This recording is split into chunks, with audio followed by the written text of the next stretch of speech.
Sean todos bienvenidos a un nuevo episodio de Misterios Misteriosos, el lugar donde exploraremos los casos más intrigantes y escalofriantes de la historia.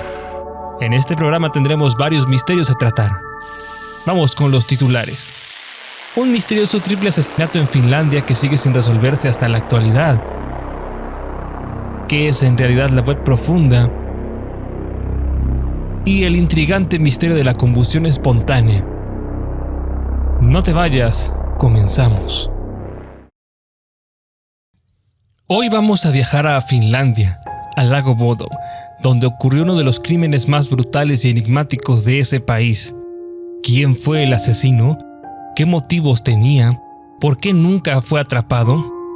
Estas son algunas de las preguntas que intentaremos responder en este video.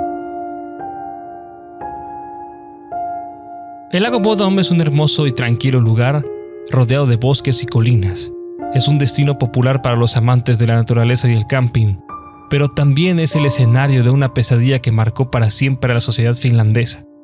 La noche del 5 de junio de 1960, 4 jóvenes decidieron pasar la noche en una tienda de campaña a las orillas del lago. Eran Meillä Irmeli Björklund, Anja Tuulikki-Mäki, ambas de 15 años, y sus novios, Seppo Antero Boisman, Nils Wilhelm Gustafsson, ambos de 18 años, y los 4 eran amigos desde la infancia y habían planeado un fin de semana de diversión y romance. Lo que no sabían es que esa sería la última noche de sus vidas. Mientras dormían, alguien se acercó sigilosamente a la tienda y los atacó con un cuchillo y un objeto romo. Los apuñaló y golpeó con una violencia desmedida sin darles ninguna oportunidad de defenderse. 3 de ellos murieron en el acto, mientras que el cuarto, Gustafsson, sobrevivió con graves heridas. El asesino huyó del lugar llevándose algunos objetos personales de las víctimas, como las llaves de sus motocicletas. No dejó ninguna pista ni huella que lo identificara. Al día siguiente, un grupo de observadores de aves que pasaban por la zona encontró la escena del crimen. Quedaron horrorizados al ver la sangre, los cuerpos y la tienda destrozada. Avisaron a la policía, que llegó al lugar y comenzó la investigación, pero pronto se dieron cuenta de que se enfrentaban a un caso muy complejo y difícil de resolver. Había muchas incógnitas y pocas evidencias. ¿Quién era el asesino?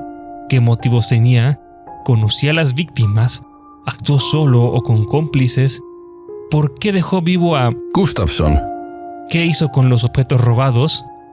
La policía interrogó a Gustafsson, el único testigo y superviviente del ataque. Él dijo haber visto a un hombre vestido de negro y rojo que se acercó a la tienda y los atacó. Gustafsson, Dijo que intentó luchar contra él, pero que perdió el conocimiento. No pudo dar más detalles sobre el aspecto de la identidad del asesino. La policía también entrevistó a otros posibles testigos, como los observadores de aves, que afirmaron haber visto a un hombre rubio salir del lugar de los hechos.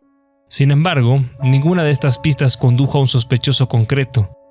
La policía también exploró otras hipótesis, como las de un crimen pasional, un robo, una venganza, un ritual satánico o un asesino en serie. Pero ninguna de ellas tenía suficiente sustento o coherencia. El caso se fue volviendo cada vez más confuso y frustrante. La opinión pública y los medios de comunicación exigían respuestas y justicia, pero la policía no tenía nada sólido que ofrecer. El caso del lago Bodom se convirtió en un misterio sin resolverse. Con el paso de los años, el caso se fue enfriando y olvidando. Pero en 2004 ocurrió un giro inesperado. La policía anunció que había encontrado al asesino. Y no era otro más que Gustafsson, el único sobreviviente. Según la policía, había matado a sus amigos en un ataque de celos, después de ver a su novia besándose con otro. Luego se había autoinfligido algunas heridas para ser una víctima más. La policía basó su acusación en nuevas pruebas como análisis de ADN, huellas dactilares y testimonios de otros expertos. Gustafsson, Fue arrestado y llevado a juicio, pero el juicio no fue tan fácil como la policía esperaba. La defensa de Gustafsson, cuestionó la validez y la fiabilidad de las pruebas presentadas por la policía. También argumentó que Gustafsson, no tenía ningún motivo ni capacidad para cometer el crimen. Además, presentó testigos que apoyaron la versión de Gustafsson y que lo descubrieron como una persona pacífica y amable. El juicio duró varios meses y generó mucha controversia y debate. Al final, el jurado decidió absolver a Gustafsson por falta de pruebas. La policía no pudo demostrar su culpabilidad más allá de toda duda razonable. Así terminó el juicio, pero no el misterio. El caso del lago Bodom sigue siendo uno de los más intrigantes y famosos de la historia criminal en Finlandia. Hay muchas teorías y especulaciones sobre lo que ocurrió esa noche, pero ninguna certeza. ¿Fue acaso Gustafsson el asesino o una víctima más? ¿Hay alguien más que sabe la verdad y que nunca la ha revelado? ¿Se hará algún día justicia por las víctimas? Estas son algunas de las preguntas que siguen sin respuesta. Quizás nunca sepamos lo que realmente pasó en el lago Bodom. La web profunda. ¿Alguna vez navegando por internet te has preguntado qué es la web profunda? ¿Qué es la darknet? ¿Qué es la dark web? O para los cuates, ¿qué es la deep web? ¿Qué se puede encontrar en estos rincones ocultos de la red? ¿Qué hay de cierto y qué hay de falso en lo que se dice sobre ellos? Aquí te contamos todo lo que necesitas saber sobre la web profunda, la dark web y la darknet. Cuando usamos internet, normalmente accedemos a páginas web que están indexadas por buscadores como Google, Bing o Yahoo. Estas páginas forman parte de lo que se conoce como la web superficial o surface web, que es la parte más visible y accesible de internet. Pero esta web superficial solo representa una pequeña fracción de todo lo que existe en la red. Se estima que la web superficial contiene unos 4.7 millones de páginas, mientras que el resto del internet contiene unos 550.000 millones de páginas. ¿Dónde están esas páginas? ¿Cómo se puede acceder a ellas? ¿Qué contienen? Para entender mejor lo que hay más allá de la web superficial, tenemos que distinguir entre tres conceptos: la web profunda o deep web, la darknet y la dark web. Aunque a veces se usan como sinónimos, no son lo mismo. Veamos en qué se diferencian. La web profunda o deep web es la parte de internet que no está indexada por los buscadores convencionales. Esto significa que no podemos encontrar estas páginas usando Google o similares. Por eso no quiere decir que sean ilegales o peligrosas. De hecho, la mayoría de la web profunda es inofensiva y tiene fines legítimos. Por ejemplo, la web profunda incluye las bases de datos de bibliotecas, universidades, empresas, organismos públicos y otros servicios que requieren un registro o una contraseña para acceder a su información. Los correos electrónicos, los mensajes privados, las redes sociales y otras plataformas que protegen la privacidad de sus usuarios y no permiten que sus contenidos sean rastreados por los buscadores. Como ves, la web profunda no es un lugar oscuro y tenebroso, sino simplemente un espacio donde se almacena información que no es de dominio público o que no interesa que sea fácilmente accesible. La web profunda representa la mayor parte del internet y se calcula que es unas 500 veces más grande que la web superficial. Pero dentro de la web profunda hay una zona aún más profunda y misteriosa. La darknet o la red oscura es una red de redes que usa protocolos y software específicos para ocultar su existencia y su actividad. La darknet no es una parte de internet, sino una red paralela que se conecta a internet mediante puntos de acceso llamados nodos. Estos nodos son servidores que encriptan y anonimizan la información que circula por la red, haciendo que sea imposible rastrear su origen o su destino. Para acceder a la darknet se necesita un navegador especial como Tor, I2P o Freenet que permite navegar por la red usando estos nodos.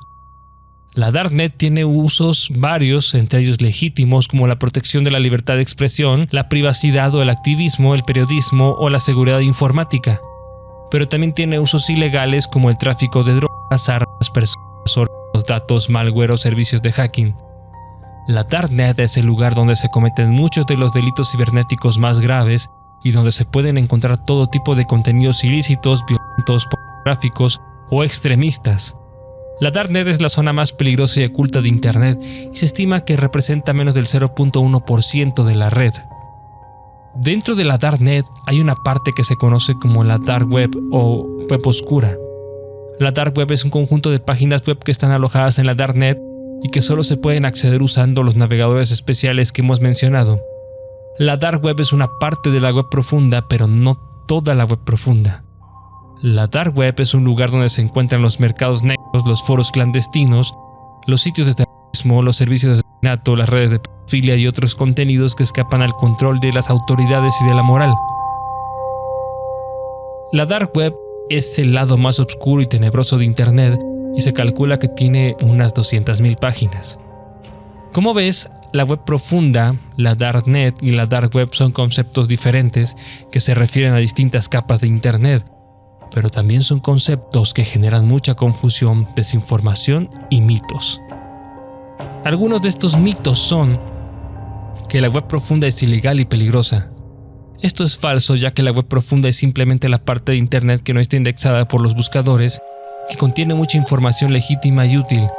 Lo que es ilegal y peligroso es la Dark Web, que es una parte de la web profunda, pero no toda.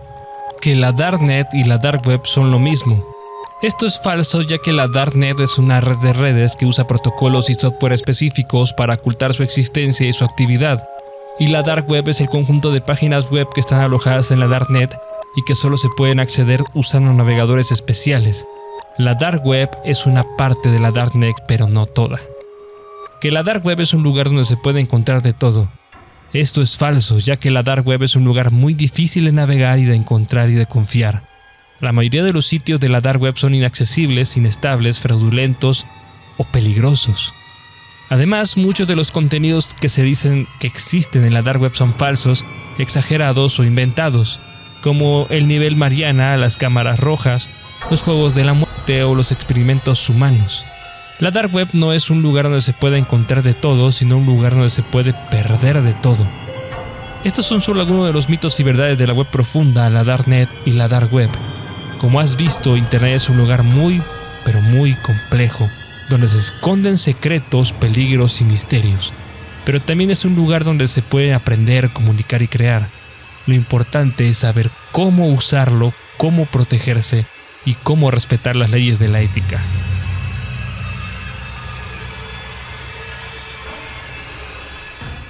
Combustión espontánea.